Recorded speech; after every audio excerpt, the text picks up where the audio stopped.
Good afternoon, and welcome to the Columbus Metropolitan Club. I'm Joelle Kuzam, a member of CMC's Board of Trustees, and I'm an attorney with the law firm of Bricker and Eckler.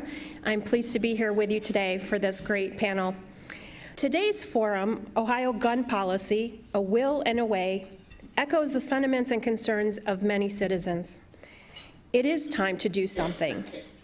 Too many times over the past several years, tragic events have come and gone, the outrage passes, and much needed reform lingers in the halls of government until the next tragedy. When these tragedies happen, it is the mayors of those affected towns that must answer difficult questions, deal with the media, the families, the heartache, and the anguish that results. It is the mayors of our towns and cities who must have the courage and the platform to speak out and to call on those in the Statehouse to set aside their differences and take action to do something. Please help me in welcoming our panelists today. In the middle, we have Republican Mayor of Findlay, Christina Mern. To her immediate right, Democratic Mayor of Bexley, Ben Kessler. And to my immediate right, Republican Mayor of Lancaster, David Scheffler. And our host journalist at Statehouse News Bureau, Andy Chow, is with us and will lead the conversation. Andy? All right, thank you, Joelle. Well, just to sort of lay the groundwork of where we are today and how we got here, of course, I'm sure it's no surprise to everyone that the events of August 4th played a huge role in all of this, of where we are right now. In the early morning hours of August 4th, a gunman opened fire in a busy district in Dayton, killing 9 people and injuring dozens of others. Later that night, Governor Mike DeWine went up to give a speech at a memorial, and the crowd interrupted him, chanting, "Do something." The governor, just 56 hours later, said that he took that message to heart, then rolled out an extensive 17-point plan to reduce gun violence. He said that those chants on the night of memorial really spoke to him. And then he laid out this 17-point plan. It has different provisions regarding expanding access to mental health treatment, creating stiffer penalties for gun crimes, and then perhaps most controversially are these 2 proposals for gun regulations. One is the so-called red flag law, or what the governor is calling a safety protection order, and then expanded background checks, which would close the so-called gun show loophole. These are 2 measures that have been debated at the Statehouse in the past, that have been discussed in the past, and have not gone anywhere. They've been supported by Democratic lawmakers for a while. They've recently received more and more support from Republican lawmakers. Perhaps most notably, last year, Governor John Kasich was pushing for his own version of the red flag law. So that sets up where we are today as far as what kind of gun regulations are on the table at the State House and what kind of gun regulations the mayors who are up here might be speaking to or fighting for. So what I want to lay out right now is just going down the table. We can start at the end with Mayor Scheffler. I'd like to have every panelist just kind of answer this broad question of what is your current stance when it comes to approaching gun violence and gun regulation, and how has that stance evolved over time, over the past couple of years? Well, I'd like to start out by saying that I'm a veteran, I'm a gun owner, an NRA member, and a concealed carry permit holder, and I believe that we have to do more to get guns out of the hands of dangerous individuals. The governor's proposals are certainly on point, I believe. The one thing that we need to do is, to start out, I think the most important thing is to fix the system where we upload criminal records, warrants for Tier 1 offenses, and protection orders into the background check system, which seems to be broken and isn't working. There's no sense in doing background checks if all of the information isn't in there. So I'll stop there and let my other mayors respond. Well, thank you. I completely agree. You know, when we take office, the oath that we take is to protect the Constitution of the United States, the Constitution of the state of Ohio, and the ordinances of our respective cities. And certainly, I believe that providing common sense reform to gun, which I agree with the proposals that the governor has put forward, is not mutually exclusive of protecting the rights of our citizens. And so I would agree. I think that I'm excited to see how the legislation evolves. Obviously, when we look at these different issues, specifically around the red flags and the background checks, and the devil's in the details. And so how can we make sure that we come together from both sides of the aisle to put together effective and reasonable change? So I'm excited to see what comes forward. So I was just sitting here thinking about this, and I guess I'm from the Columbine generation. I was in high school when the Columbine shootings took place. And so as we've all watched active shooter situations develop, and I hate to use the word mature, but mature because we've seen trends that have progressed over the years, I think I have personally become increasingly frustrated. I've been a mayor since 2012. I've been a member of Mayors Against Illegal Guns organization, which is a group associated with the Everytown organization since 2013. And my stance, you asked how it's changed over time. I'd say that my frustration has personally grown over time, but my stance hasn't really changed, which is that we're at a time in our country's history where access to super lethal weapons is easier than it has ever been, where we have decided that we are no longer going to regulate like we did in the 20s, back 100 years ago, Uzis, or whatever the current form of weapon is that is causing the greatest chaos and the greatest unrest and danger to our populations. So we are really dropping the ball as leaders in protecting our people. Of course we need to protect the rights that the Constitution grants us. I absolutely agree with that. But we have swung, the pendulum has swung far to the other side. And I think the country's really speaking up about that. I think mayors are speaking up about that because in Bexley, which every community is a little different, we have 3 synagogues. So we watch Squirrel Hill, we watch what's happened, and we meet with Homeland Security, and we specifically train for specific active shooter events. And I think it's time for us to start making a difference, and I'm proud that the governor has proposed what he has, and hopeful. Well, Ben, let's jump from where you just left off. Why is it important for mayors to speak up about this, and what kind of role do you think mayors can play when it comes to moving legislation at the State House? Mayor Murren, let's start with you. Yes, certainly. I think it's very important for mayors to get involved and to vocalize. Obviously, we're not the ones that are proposing the legislation. We're not the ones getting to vote on the legislation. But mayors are in a unique position where, like you said in your opening remarks, we're on the floor, we're on the streets with our citizens on a daily basis. We have to answer to everyone, no matter their opinion on an issue. And when an issue happens, just like in Dayton, Mayor Whaley is the person that is meeting with those families, that's talking to law enforcement, that's having to deal with that situation. So we don't really have the ability to just say, well, yes or no, and go to Columbus or to hide in Washington. We're the ones that have to take action and address that situation. So I think being able to say, enough is enough, we can do something. I know that all the hashtags are out there, we can do something. It doesn't have to be the end-all, be-all answer that's going to solve every problem, but we can take action on the things that we agree on to move forward.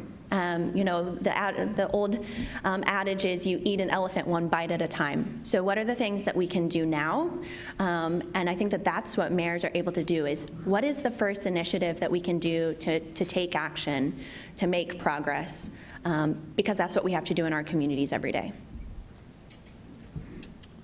I'll take off from there. So a week from tomorrow, the Ohio Mayor's Alliance members are meeting with Governor DeWine to find out what we can do to help get his legislation that's yet to be proposed through the legislature. We can certainly lobby our legislators to help. We can form other alliances with businesses, other social and political groups to get in touch with their legislators to make something work. 9 out of 10 Americans support enhanced background checks, red flag laws, and we need to make sure our legislators hear that. Lancaster is a city that has dozens of concert and sporting events every year, some right outside of City Hall. And I frequently look and think how vulnerable we are, and to someone that has evil intent that comes along with some kind of, as Ben said, superlegal weapon, he could do a lot of damage. We don't want to have to follow in the footsteps of Mayor Whaley and what she went through just a little over a month ago. Not to put pressure on you two, but I think one of the advantages of having a group like Ohio Mayors Alliance or some of the regional organizations like Central Ohio Mayors and Managers Association is that it's a very powerful bipartisan voice. And so the way that our Statehouse electoral maps are drawn, there does tend to be a little bit of a bias towards rural representatives or basically non-Columbus, Cleveland, Cincinnati regions. So having mayors, strong mayors from Lancaster and Findlay and cities throughout the state that maybe don't have a big D in front of their name at the ballot box, it's really powerful. It's very effective. And I think that's one way that I think mayors can have a strong voice, is drawing from that bipartisan collective experience and the types of networks that we're putting together to address some of these important statewide issues. If I may, Sure. Andy, I think another important thing to consider or to keep in mind is that, when we talk about Washington or elected officials, it is very easy to, because of that disconnect that can occur, that citizens say, oh, you voted for or against this, and it becomes very stereotyped. Either you're for the Second Amendment or you're for gun control. And I think when we get to the more local level, we have the ability to communicate and go through the more detailed legislation. And so if we can help facilitate those conversations that say, even in 2007 with the Nix Fix bill, the NRA was supportive of that. So how can we work with those different organizations to say yes and instead of and or? So let's talk about the proposals that are on the table. As been mentioned, there's no actual bill language. The specifics have yet to be released, but the two big ones are, again, the red flag law, or what Governor DeWine is calling the safety protection order. Now, this creates a system that allows the court to confiscate weapons from somebody who's deemed to be a threat to themselves or to others. This is something that can come up if a complaint is made by a loved one or a friend, and we don't know, depending on the legislation, maybe anyone. So that's the safety protection order, or what we've been calling the red flag law. Then the other thing would be expanded background checks. Background checks are mainly required already for most transfers and most gun sales, but they're not required for personal transfers. So places like gun shows, online sales, there are ways to get around a background check if somebody wants to obtain a weapon. Those are the two big issues that are on the table, two big proposed regulations that have been met with resistance at the State House right now. When it comes to red flag laws, when it comes to expanded background checks, Mayor Kessler, we can start with you. Where do you stand? I mean, I'm guessing it's clear where you stand. Oh, yeah? But where do you stand on those specific issues? So I think what is helpful, I think, is to have a diverse set of tools. I do think that the devil's in the details when you talk about this proposed legislation. So what does a red flag law look like? There's a due process to that. It could be incredibly cumbersome to actually enact as a local municipality through law enforcement. There are a lot of concerns potentially with that. But having that tool, we can point back to past active shooter situations where that tool would have been helpful in retrospect. Maybe not most of them, but maybe some of them. Universal background checks, widely supported by Americans, and I think sort of a no-brainer, in my opinion. I think you'll be surprised to hear me say that. I think that we should be talking even beyond what Governor DeWine has proposed. I think assault rifle ban makes sense. I think that we had it as a country for many years, and it was effective. And I think that we have seen some of the ill effects of releasing that ban. So I'm supportive of what Governor DeWine has put forward in concept. I think devil's in the details. I would agree. As I stated earlier, I'm definitely a proponent of having better databases to track. We are in an age where we can get so much information, and I think government is one area where there sorely lacking in utilizing data and processes. So I was interested in kind of understanding when they said, okay, background check access, you can only have access to the national database background check system if you are a federally registered or federally licensed gun dealer. So I went in and looked at what it takes to be able to get access to that. If you are just a kind of store owner or selling at gun shows, to my knowledge, and I am not an expert on this, but when I looked at the application, which was only 4 pages long, had a lot of detailed information, it was a $20 fee to be able to get access to that. Now, if you are a manufacturer, it was $3,000. So I think that it's very reasonable for people to get access. If we're concerned about individuals being able to transfer a gun, if I personally own one and want to sell it to my next door neighbor, I think we need to look at a process that makes sense for them to be able to do a background check by entering a driver's license, birth date, and some form of information. It doesn't have to be a long, cumbersome process, but what can we do with data and technology to make people have access to do basic background information? And then more importantly to me is definitely making sure that the background checks and that system are complete. It doesn't do us any good to check backgrounds if the information's not in there. And so certainly in our community, our law enforcement would be happy to make sure that that information is in there. But if not everybody's doing it, it's not going to be any good. Right, and I think the governor has demonstrated very clearly that that background check system doesn't work. I want to bring up another point about gun fatalities that we don't talk about very much because the mass shootings get all the headlines. But in the state of Ohio, in the last 10 calendar years, there were 13,001 gun-related deaths, resulting in 484,000 years of life lost. 60% of those deaths were suicide. They weren't mass shootings. In the city of Lancaster, in those 10 years, we had 47 firearm fatalities. 85% of them were from suicide. And the red flag rule will not only keep firearms out of people with evil intent, but people who want to do themselves in may be prevented from buying or having guns if the red flag rules work or the safety protection orders work, and the family is able to go have the guns removed from that person's custody. So there's two sides to this. It's the mass shooting issue, but suicide is really a huge part of firearms fatalities. So the three of you laid out reasons why one might want to support something like this, but there is pushback from several groups. The Buckeye Firearms Association and other gun rights groups have brought up issues when it comes to the red flag law, when it comes to confiscating property and moving away from due process. Are there concerns about this kind of confiscating without due process, and is that something that raises concerns for you? I'd be happy to comment on that, certainly. I would not be able to support red flag legislation if there's not due process included. Obviously, if we look at history, it's a slippery slope. If you start allowing folks to take weapons away, start to designate people as mentally unstable without a clearly defined process, it can be in itself weaponized. And so I think that it's very important that and that's exactly why we have to work together and make sure that constitutional organizations are involved in that process to take steps to put together solid legislation that can be implemented effectively. I'll address that from another angle.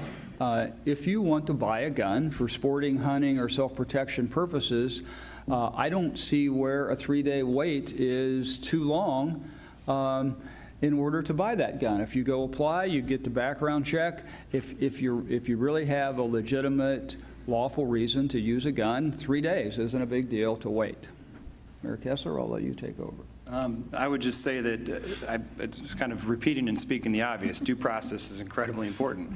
I also feel like it's a little bit, while I think it's going to be an important tool, hopefully, if properly constructed where there is adequate due process, it's also not necessarily the right tool in most situations. And I think to focus simply on that, and I'm concerned that because of the legal complexity of this, we might end up focusing simply on the red flag law. We will take away incredibly important tools in terms of a universal background check solution that's reasonable and easy to enact and enforce. And then also some of the stuff we're not even talking about, which is looking beyond that at a banning of certain types of weapons. What about the issue of false allegations? Again, another issue that gun rights groups have brought up. Mayor Kessler, are you at all concerned, like, could this create just frivolous reporting? If somebody has beef with somebody else, they call the cops on them and try to get their guns away?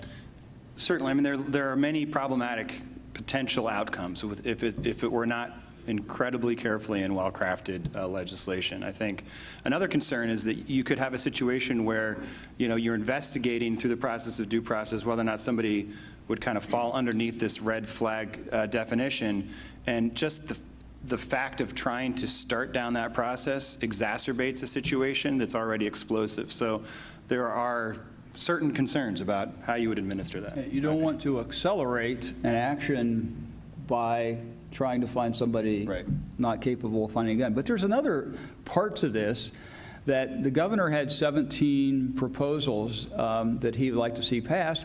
Many of them had to do with mental health and putting more money toward mental health, getting mental health to school-age kids, and the people that are found incompetent to have some kind of a process to allow them to get their guns back if they weren't proven to be dangerous, or if they were able to change their outlook and be allowed or be considered capable of having a gun back without inflicting harm on themselves or others. I think that's a great segue to kind of what I was going to comment on. I know our conversation is focusing on the background checks and the red flags, and I think that that's something that we should really point out. The reason being is that the other proposals are really not controversial. I think that those are probably, in my mind, even more important, because the red flag law is really going to be backed up by the actions and the reports that are occurring through the mental health system. And right now, unfortunately, I know that I could go ask my law enforcement officers, and they're going to be able to tell you the individuals that they're concerned about. But because we don't necessarily have strong mental health resources for those individuals, or a clear path to say, hey, you're getting help and you've had repeated issues, then those people are still having access. So I think it's, okay, if we implement the mental health support, then we're able to better track those individuals. They're most likely the individuals that are not going to be able to get the guns in the first place, and then those red flags are really the last line of defense. Unfortunately, I think sometimes because we're so concerned, because it is complex and going to be difficult to implement, we jump to the last line of defense as our main concern, when if all those other things are working properly, that's not going to be as challenging. We have three mayors up here. All three of you have strong stances on this.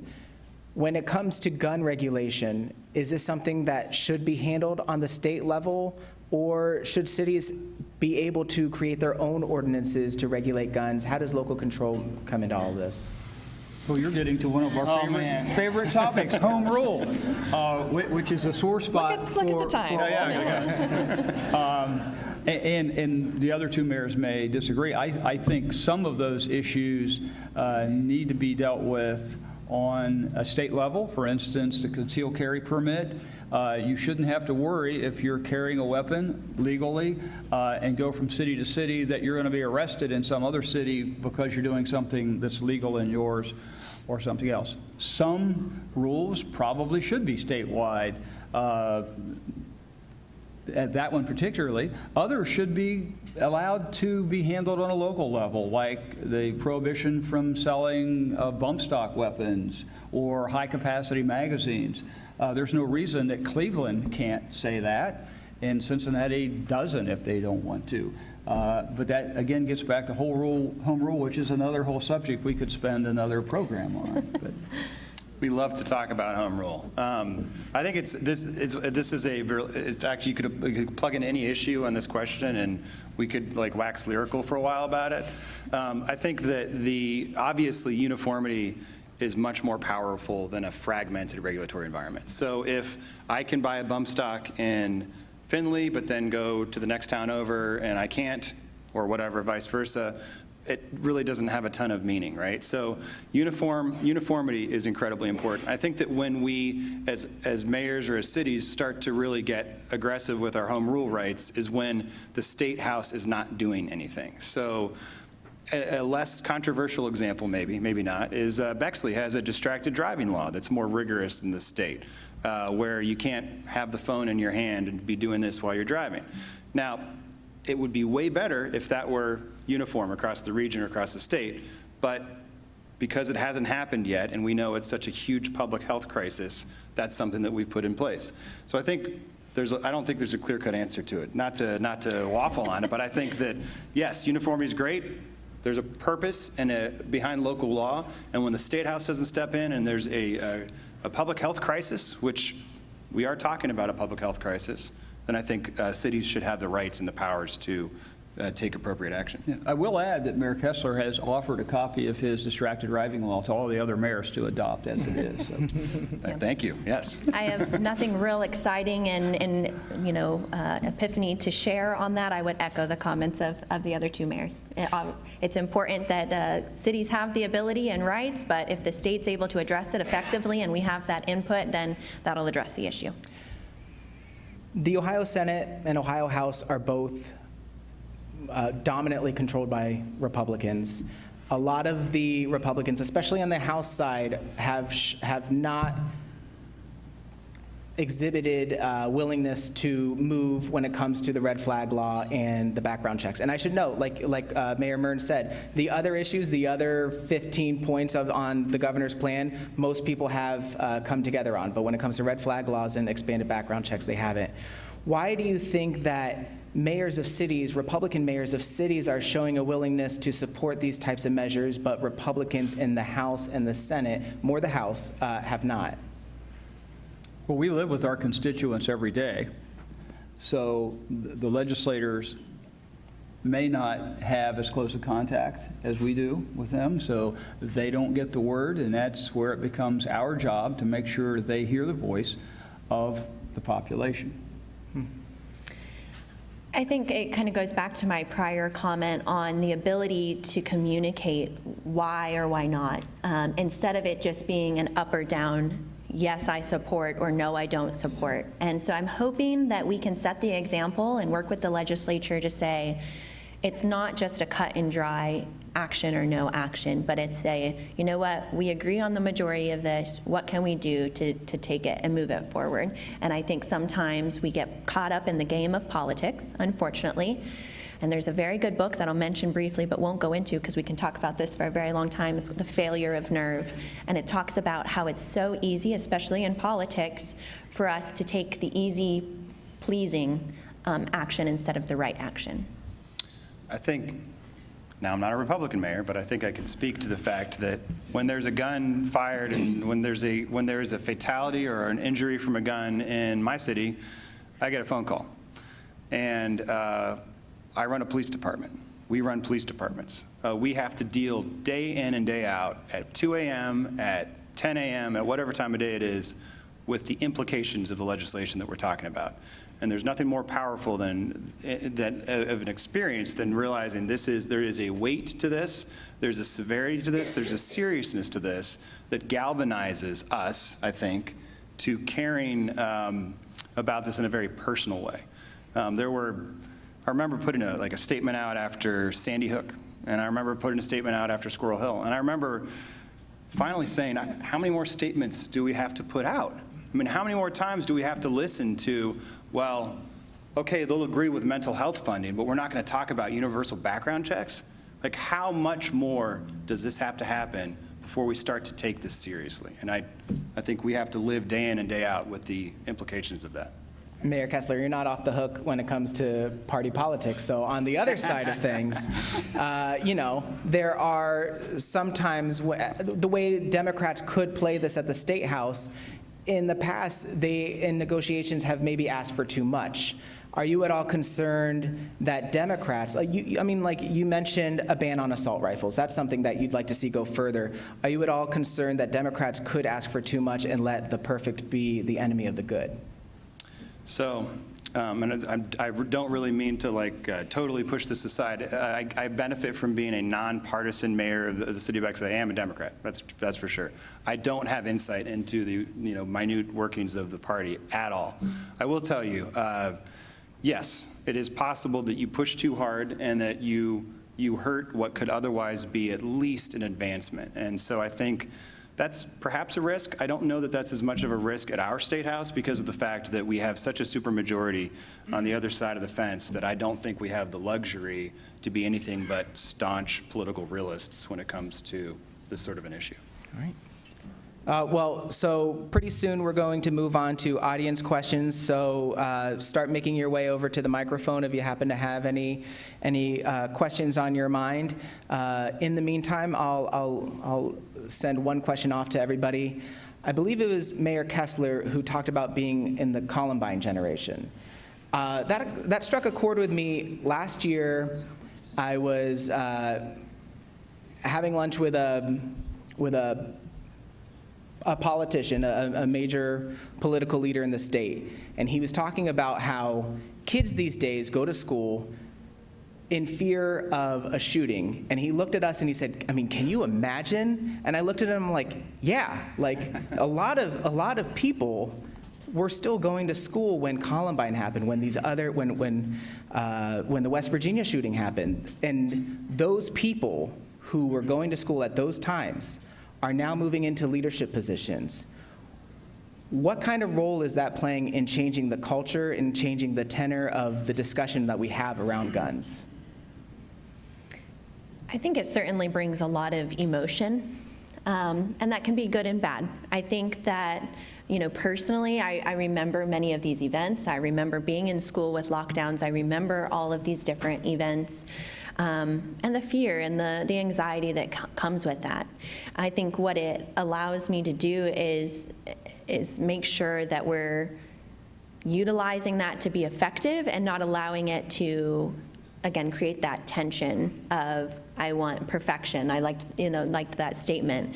But I think it can allow us to move forward and say, you know what, I don't want that for other people. What can we do to get something done? I think also, so having, I share that. I grew up in Columbine happened when I was in high school, thinking about what that would do, but it was a outlier. It was like and, so obviously a lot of these are statistical outliers, but it was as if this was something far away. And as time has gone on, it's become more and more clear that it could be. That's why the organization is called Every Town, any town. Bexley, Lancaster, Findlay, Columbus, any town, Dayton. And I think that we are now raising children who are going through elementary school, where this is a constant topic of conversation, not just in the classroom necessarily, but at the playground. And they talk about, what about that person on the other side of the fence? They are aware as second graders. I hear it from my kids. And so it's just a totally different environment, I think, than this country has ever faced. So I'm not of the Columbine generation. I have a lot of gray hair, and in my days in grade school, we practiced nuclear war drills where we got down, and some of you may remember that. So times certainly change, and as we grew up, as my age grew up, we kind of got rid of nuclear war, and now we have a different problem, and certainly the ideas and perspectives of the kids growing up are going to change what we believe and what we see happens in the future, and some of them are going to get elected to office in the legislature, and no doubt it's going to be a different day. All right, well, let's move on to the question segment of our forum today. It is CMC's tradition to take questions. Please state your name, ask your question, and please avoid editorial comments, which I'm sure will be easy for a discussion like this. So go ahead. My name is Warren Fishman. Thank you for coming. This is a really good discussion. I read an article recently about countries that have severe punishment for possessing non-registered guns or illegal weapons, and we haven't had any discussion about penalties for owning illegal weapons, and I think that could be part of the formula, so to speak, if that should certainly help. And the article I read said that the shooting rate, they didn't talk about mass shootings, but shooting rate has went down, a lot. So can you talk a little about enforcement for having illegal weapons? The governor has 17 points that he's trying to get legislation passed. I think 4 or 5 of them have to do with using guns in crimes, using guns in other ways illegally, owning a gun if you're prohibited from doing that. So he is addressing that in his proposals and how we toughen up those rules here in Ohio. I'll let my... I don't think they specifically talk about just owning illegal weapons. I think really the first part of that is how do you define that? So I think that's certainly something that could be discussed. That's not part of the current proposal. However, I would agree. I think some of the steps that are being taken in the current proposal with harsher punishments and looking at those different areas will be that kind of first step towards that. So I had the privilege in college of living for 4 years in Scotland. I went to the University of St. Andrews in a country where gun culture is dramatically different from how it is in America, and culture in lots of other ways. But what is interesting is being immersed in that culture, you have a totally different sensation, a different type of anxiety that might occur around weapons and about types of interactions that you might encounter, and maybe in a neighborhood you don't feel safe in. It's a very different, palpably different environment. I don't think our country is bad at penalties. We seem pretty good at penalties. We have lots of penalties, and we are very well, we have a lot of law, lots of penalties around illegal guns. I think the problem is, what is the definition of illegal guns that we're enforcing? Okay. Thank you. Steve Steinberg. I've been a trauma surgeon my entire career, and I've been director of our Division of Trauma at Ohio State for the last dozen years or so. I did have an editorial comment, but I won't make it. I would like to thank Mr. Scheffler for bringing up the issue of suicide, but not only suicide, there's a third arm to this story, and that is what I would call more casual, everyday use of guns and commission of crimes that result in deaths and injuries. So, Mr. Kessler, you talked about your experience in Scotland. We have trouble defining what's legal, what's illegal. But in other countries, as we pointed out, there is no discussion because all guns are illegal. And that experiment's actually been done in this country, too, in a number of different cities, in Chicago and Philadelphia and probably others, that have shown that just decreasing the number of firearms on the street reduces firearm trauma, which is not a big shocker. Why? I'm not so naive to understand that politics is the art of what's possible, and it's probably not possible now. But why can't we even discuss, as part of a family of interventions, reducing the number of guns on the street?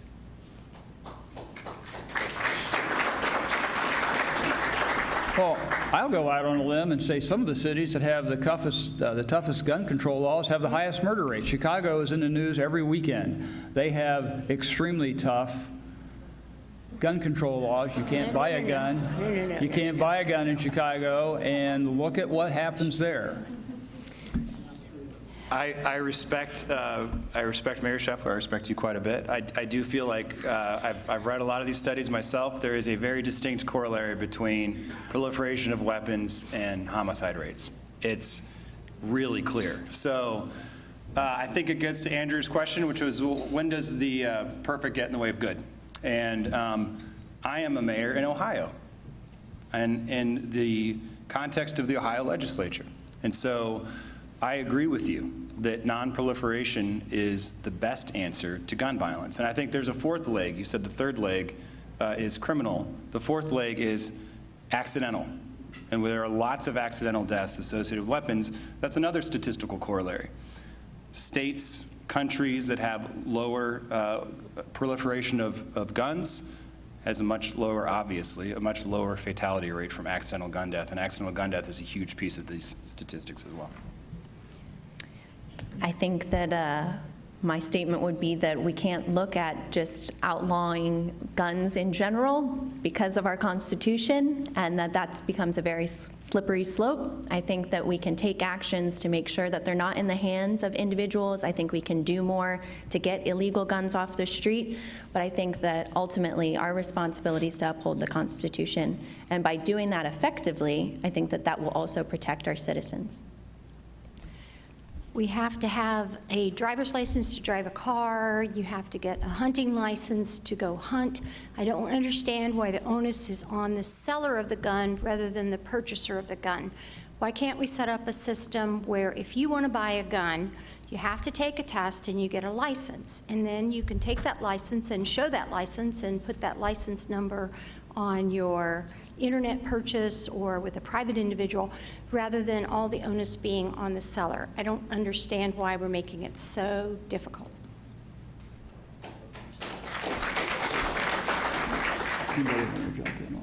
Go for it. Or you want me to? I agree with that, so I don't know what I have to add to that. I think that's a great idea.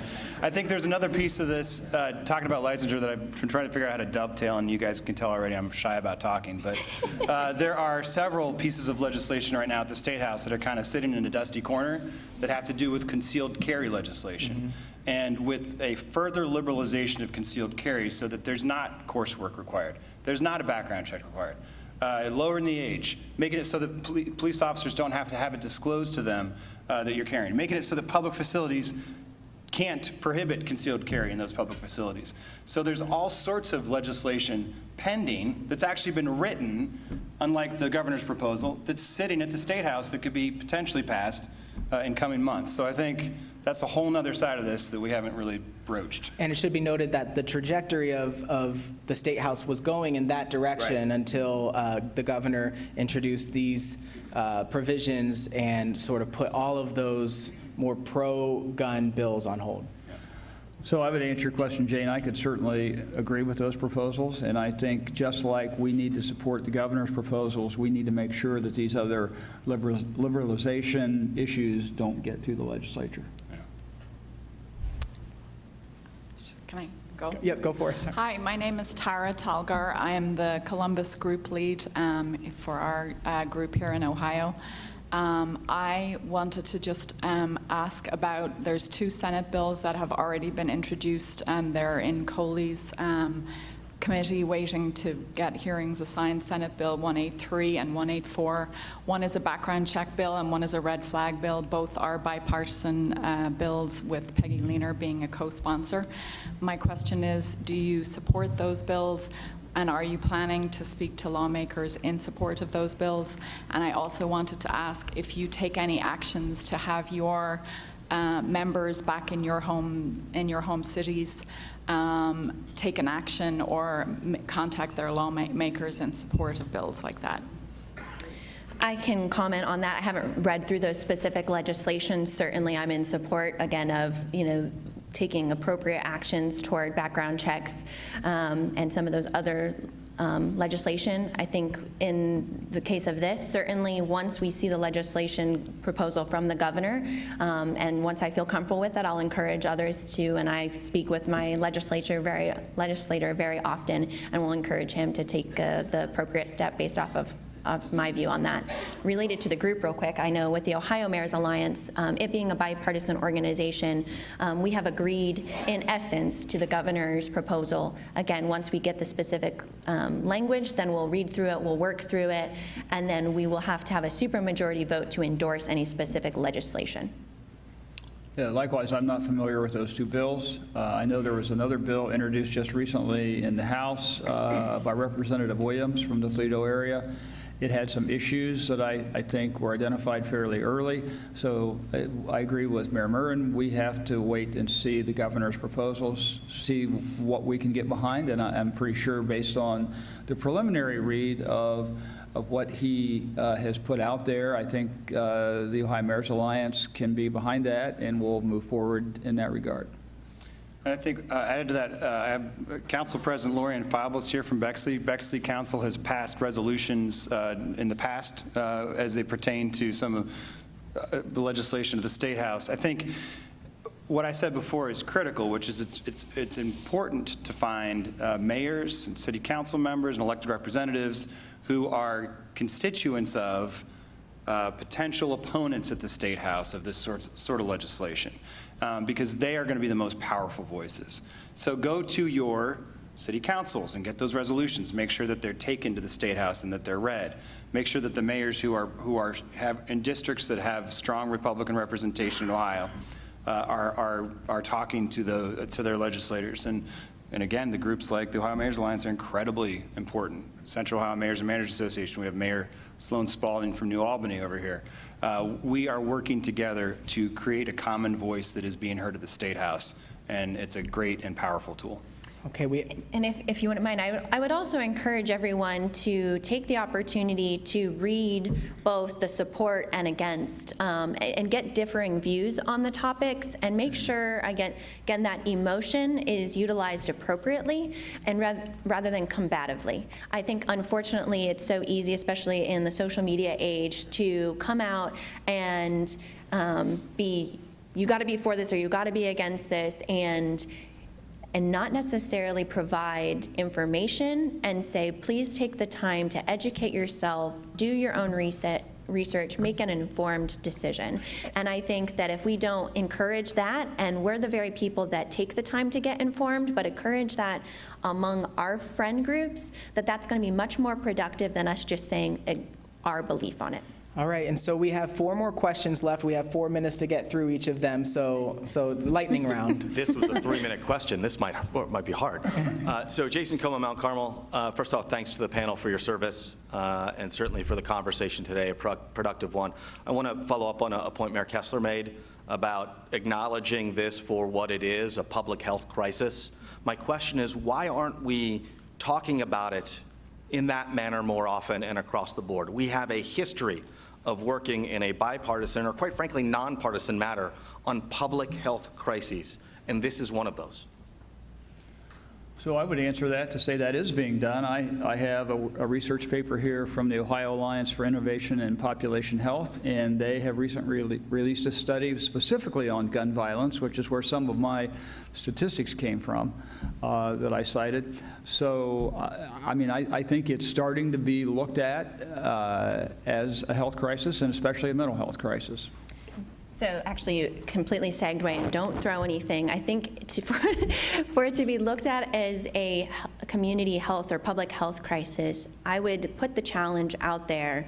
Is our goal in addressing this to address gun control, or to address mass violence? And I think when we say, okay, if we want to stop violence, and especially kind of these larger events, what is the underlying cause? And many times it is that mental health component. Okay. All right. Good afternoon. My name is Carla Hicks, and understanding that banning all guns, would be an issue with the Constitution, can you help those of us who firmly believe that large capacity magazines, bump stocks, assault weapons should be made illegal? Can you share with us some of the pushback that may be out there politically so that we in turn can address some of that? I'm not aware of any pushback on limiting or prohibiting those. It seems like I know 9 out of 10 Americans are in favor of enhanced background checks and red flag rules. I haven't seen any specific research about that, but I guess the numbers would be similar. Well, I guess the point is also that Governor DeWine had a chance to offer those in his plan, and he didn't. There are lawmakers who are against, banning high-capacity magazines, and so maybe there's not pushback, but there's also a resistance to put those out there. I think there's a fear that there's that slippery slope argument. It gets used all the time in lots of different contexts. I think it's the enemy of good progress is the slippery slope argument. And so the slippery slope argument says, let's not do anything, because if we give in on even the smallest piece of sensible legislation, then maybe tomorrow the farmers lose their shotguns. I mean, I think that's the argument that's preventing very common sense measures like what you brought up, and it's unfortunate. Okay, next. Hello, Tara Tucker, Franklin County Public Health. I wanted to ask, I guess kind of in line with the lady before me did, Mayor Scheffler, you had mentioned earlier that you were a member of the NRA, and I wanted to know if there were any ideas or anything being presented by that group and other gun lobbyist groups on a local or state level to be able to deter the types of violence that we've seen. Well, I'm a member of the NRA, but I've grown somewhat disenchanted with their position on some things. So it seems like they've gotten more radical, and like Mayor Kessler said, they're familiar users of the slippery slope theory that if we give on anything, we'll lose all of our rights to own guns, and I don't agree with that. I would say, too, I think that there's a lot of these things that, again, we make progress on these. We can get into the nitty-gritty then on those.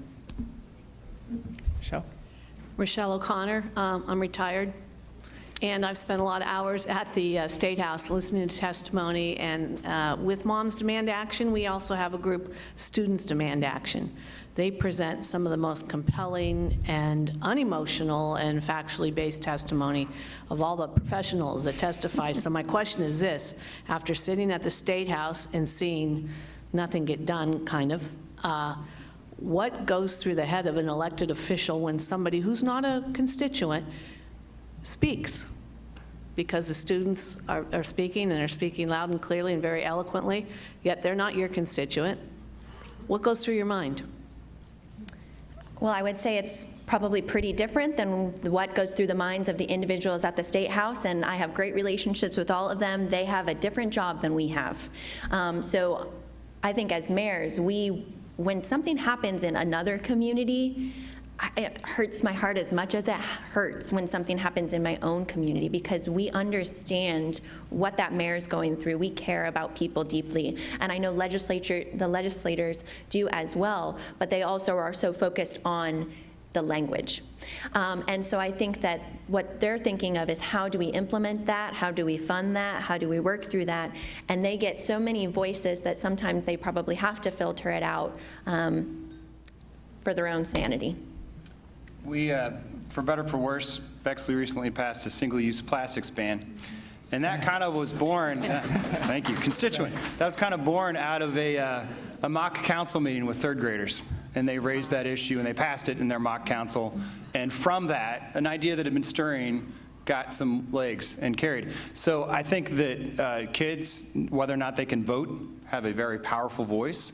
I think I and I think most of us here benefit from not having special interest groups constantly at our ear, right? And so I think that we probably have just a slightly different audience sort of interaction than I think maybe legislators do at the Statehouse. Not to ignore your question, but to circle back to home rule one more time, I know the Bexley Council passed that, and I think the state legislature might be considering eliminating that, so we like home rule. Thank you. Thank you, Mayor. If I may, I just wanted to make one final comment. I think it's great that we have the Ohio Mayors Alliance. I think it's great that you all invited diverse viewpoints on this topic. I think as a Republican, my hope is that we can get something done in the state of Ohio that then is able to be utilized in other states, and to set that example. It's a challenging topic. It's not easy to implement. It's an emotional thing, but ultimately, Ohio is a perfect state to be able to put something together that hopefully we can see then used in other states or federally. Ditto. Awesome. Well, I hope you found today's bipartisan forum to be inspiring, and that you will be motivated to also do your part. And I also wanted to call out to you that on October 2nd, CMC will be hosting Dayton Mayor Nan Whaley. So now, if you would please help me show our appreciation to our guests, the Honorable Mayors Christina Murren, Ben Kessler, and David Scheffler, and our host, Statehouse News reporter Andy Chow.